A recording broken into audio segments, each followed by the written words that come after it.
बघा मित्रांनो, आता ट्रिग्नॉमेट्री सुरू झालंय आणि खरी मजा आता सुरू झाली आहे. मित्रांनो, पण घाबरून जायचं नाहीये. एकदम शॉर्टकट मध्ये 54 फॉर्म्युले 2-4 मिनिटांमध्ये तुम्ही पटकन लक्षात ठेवू शकता. ओके, फक्त सांगतो त्या गोष्टी लक्षात ठेवायच्या. साइन, कॉस, टॅन, कॉट, सेक आणि कोसेक. काय बाळांनो? साइन, कॉस, टॅन, कॉट, सेक आणि कोसेक ही सिरीज लक्षात ठेवायची सिरियल नंबरला. वरून 1 नंबरला साइन आहे, खालून 1 नंबरला कोसेक आहे. मग ह्या दोघांचा गुण मिळाला 1-1चा, म्हणून ह्या दोघा जणांचं लग्न झालं. काय झालं बेटा? यांचं लग्न. तसंच इथं 2-2 वाल्यांचं गुण मिळले तर यांचं काय झालंय माहितीये का? लग्न झालंय. आणि इथे मधात माहितीये का? टॅनचं आणि कॉटचं लग्न झालं. कुणाचं लग्न झालंय? टॅनचं आणि कॉटचं. साईनचं लग्न कोणासोबत झालं मग बाबड्या? कोसेक सोबत. कॉटचं लग्न कोणासोबत झालं? सेक सोबत. टॅनचं लग्न कोणासोबत झालं? कॉट सोबत. टॅनचं लग्न कोणासोबत झालंय? कॉट सोबत. एवढं आपल्याला काय करायचं? लक्षात ठेवायचं आहे. ओके, मग हे लग्न काय, शेजारी काय, ते नंतर तुम्हाला कळणार आहे त्याचा उपयोग काय. ओके, कुठलाच फॉर्म्युला पाठ न करता प्रत्येक फॉर्म्युला तुम्ही सांगू शकता. ओके, बघा बाळांनो, त्याच्यानंतर दुसरी स्टेप लक्षात ठेवायची. कोण कोणाचा शेजारी आहे? तर साईनचा शेजारी कोण आहे माहितीये का? कॉस. साईनचा शेजारी कोण आहे? कॉस. टॅनचा शेजारी कोण आहे? कॉट. आणि सेकचा शेजारी कोण आहे बेटा? कोसेक. सेकचा शेजारी कोण आहे? कोसेक. बघा, मी तुम्हाला दोनच गोष्टी सांगितल्या. पहिलं काय सांगितलं? साईनचं लग्न कोसेक सोबत, कॉसचं लग्न सेक सोबत, टॅनचं लग्न कॉट सोबत. सिरीज लक्षात ठेवायची, नाही तर कोणाचं लग्न कोणासोबत लावसाल तसं चालणार नाही. ओके, प्रॉपर सिरीज लक्षात ठेवायची. ज्याचं लग्न ज्याच्यासोबत जुळले, लग्नपत्रिका पहिल्याची पहिल्यासोबतच जुळली त्याच्यासोबतच लावावं लागेल. कॉटचं सेक सोबत जुळलं आणि टॅनचं कॉट सोबत लग्न जुळलं. आलं लक्षात? एवढं समजलं. आणि कोण कोणाच्या शेजारी आहे? साइन आणि कॉस. पहिली जोडी एकमेकांची शेजारी आहे, दुसरी जोडी एकमेकांची शेजारी आहे आणि तिसरी जोडी एकमेकांची शेजारी आहे. कळतंय का बाळांनो? ओके, आता हे सगळं समजलं. त्याच्यानंतर इकडे काय काढलं? इकडे हे काढलं क्वाड्रंट असतात. हा पहिला क्वाड्रंट आहे, हा दुसरा क्वाड्रंट आहे, हा तिसरा क्वाड्रंट आहे आणि हा चौथा क्वाड्रंट आहे. ओके, ग्राफ तयार केला असेल तुम्ही कधीतरी. हा एक्स एक्सिस, हा वाय एक्सिस आहे. पहिल्या क्वाड्रंट मध्ये मी ए लिहिलं, इथं एस लिहिलं, इथं टी लिहिलं आणि इथं सी लिहिलं. ओके, पण याला ध्यानात कसं ठेवायचं? इथं पिक्चरचं नाव लक्षात ठेवायचं, कारण इकडे लग्न लागलंय ना, मग इथं पिक्चरचं नाव लक्षात ठेवायचं. आजा सनम तेरी कसम. काय लक्षात ठेवायचं बेटा? आजा सनम तेरी कसम. ओके, काय लक्षात ठेवायचं? पुन्हा एकदा सांगतो, आजा सनम तेरी कसम. किंवा काय म्हणू शकतात? All student take coffee. Okay, बघा, मग हे कशासाठी लक्षात ठेवायचं? तर बाळांनो, आजा म्हणजे ऑल. ऑल म्हणजे कोणते? हे सगळेच्या सगळे 6चे 6 ट्रिग्नॉमेट्रिक रेशो जर पहिल्या क्वाड्रंट मध्ये असेल तर कोणतं साइन घ्यायचं? पॉझिटिव्ह साइन घ्यायचं. कोणतं साइन घ्यायचं? पॉझिटिव्ह. ओके, सेकंड क्वाड्रंट मध्ये यस आला सनमचा. यस म्हणजे काय आहे? साइन. आणि साइनचं लग्न कुणासोबत झालं होतं? कोसेक सोबत. म्हणून हे यांचं एक कुटुंब आहे. त्यांचं लग्न बाबड्या कुणासोबत झालं होतं रे? कॉट सोबत. आणि मग उरलं कोण कोण? कॉस. आणि त्याचं लग्न कुणासोबत झालं होतं बेटा? सेक सोबत. आता हे कशासाठी आपण ड्रॉ केलं? आपला अँगल जर पहिल्या क्वाड्रंट मध्ये येत असेल तर सगळ्यांसाठी पॉझिटिव्ह साइन येणार. आपला अँगल दुसऱ्या क्वाड्रंट मध्ये येत असेल म्हणजे 90 प्लस किंवा 180 मायनस जर येत असेल तर साइन आणि कोसेक पॉझिटिव्ह आणि उरलेले 4 निगेटिव्ह. साइन आणि कोसेक पॉझिटिव्ह, उरलेले 4 काय येणार? निगेटिव्ह. थर्ड क्वाड्रंट मध्ये टॅन कॉट पॉझिटिव्ह, बाकीचे निगेटिव्ह. फोर्थ मध्ये कॉस सेक पॉझिटिव्ह, बाकीचे निगेटिव्ह असं असणार आहे. ओके, फुल्ली कॉन्सन्ट्रेशन ना ऐकायचं. एकदम 54 फॉर्म्युले क्लिअर होतील बेटा. ओके, बघा मी काय काय सांगितलं? साइनचं लगीन कोसेक सोबत, कॉसचं लगीन सेक सोबत, टॅनचं लगीन कॉट सोबत. साइन कॉस शेजारी शेजारी, टॅन कॉट शेजारी शेजारी, सेक कोसेक शेजारी शेजारी. ओके, आता हे कशासाठी आणि काय ते पण आपल्याला बघायचं. ओके, आणि याचा यूज काय करायचा? आजा सनम तेरी कसमचा यूज कशासाठी करायचा? कुणाला प्लस चिन्ह घ्यायचं आणि कुणाला मायनस चिन्ह घ्यायचं, त्याच्यासाठी करायचं बेटा. ओके, मग पहिल्या क्वाड्रंट मध्ये आजावरून ऑल, सनमवरून साइन आणि कोसेक, तेरीवरून टॅन आणि कॉट आणि कसमवरून कॉस आणि सेक असं लक्षात ठेवायचं बेटा. ओके, आता इथं लक्षात ठेवायचं, इथं ऑड आणि इव्हन लिहिलं. ऑड आणि इव्हनचा अर्थ काय ते समजून घ्या पहिले.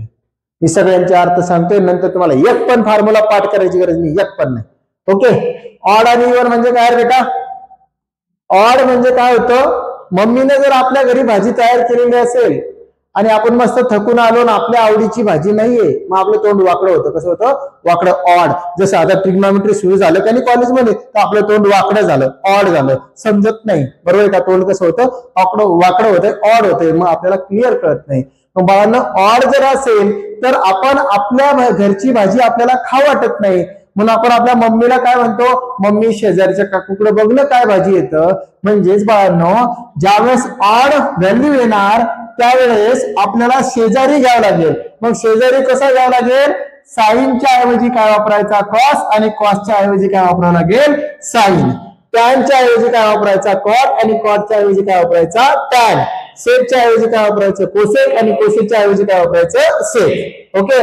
आणि इव्हन जर आलं, इव्हन म्हणजे आपल्याच घरच्या भाजीमध्ये जेवण चांगलं होणार आहे. मम्मीने घरी पनीर बनवलं बाबड्या, काय बनवलं? पनीर. आणि मग तू म्हणशील, अरे मम्मी शेजारी भाजी बघ ना, काय शेजारी पिठलं करेल, खातो का? हा, तर काय करायचं या ठिकाणी? इव्हन असलं तर आपल्याच घरचं जेवण काय असणार आहे? चांगलं असणार आहे. आणि ऑड असलं की शेजारी जायचं, म्हणजे एक्सचेंज करायचं. काय करायचं? एक्सचेंज. संपलं. ज्याला एवढं समजलं त्याचे 54 फॉर्म्युले पाठ झाले. न फॉर्म्युला बघता पण 54 फॉर्म्युले पाठ झाले. कोणते 54 फॉर्म्युले बघ? हे वाले 54 फॉर्म्युले. साइन मायनस थिटाची व्हॅल्यू काय येणार? साइन 90 मायनस थिटाची काय येणार? साइन 90 प्लस थिटाची काय येणार? साइन 180 मायनस थिटाची काय येणार? तसंच कॉसच्या व्हॅल्यू, तशाच टॅनच्या व्हॅल्यू, तशाच कॉटच्या व्हॅल्यू, तशाच सेकच्या व्हॅल्यू, आणि तशाच बबड्या कोसेकच्या व्हॅल्यू. कुणाच्या व्हॅल्यू? कोसेकच्या सुद्धा व्हॅल्यू तू विचारू शकशील, सांगू शकशील प्रत्येक व्हॅल्यू. मग सर कशी सांगायची ते आता समज आपण. ओके. आता यातलं एक एक्झाम्पल मी घेऊन तुम्हाला सांगतो. आता ह्या पेजवर येऊन आपण इकडे बघा. आता जर सपोज माझ्याकडे मी एक व्हॅल्यू घेतली टॅन. काय घेतली? टॅन 270 प्लस थिटा अशी व्हॅल्यू घेतली बेटा. काय घेतली मी? Tan 270 plus theta.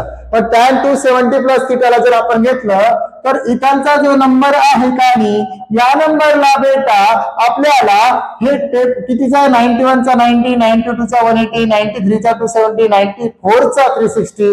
म्हणून आपल्याला याला कितीनं डिवाइड करायचं? 90 न.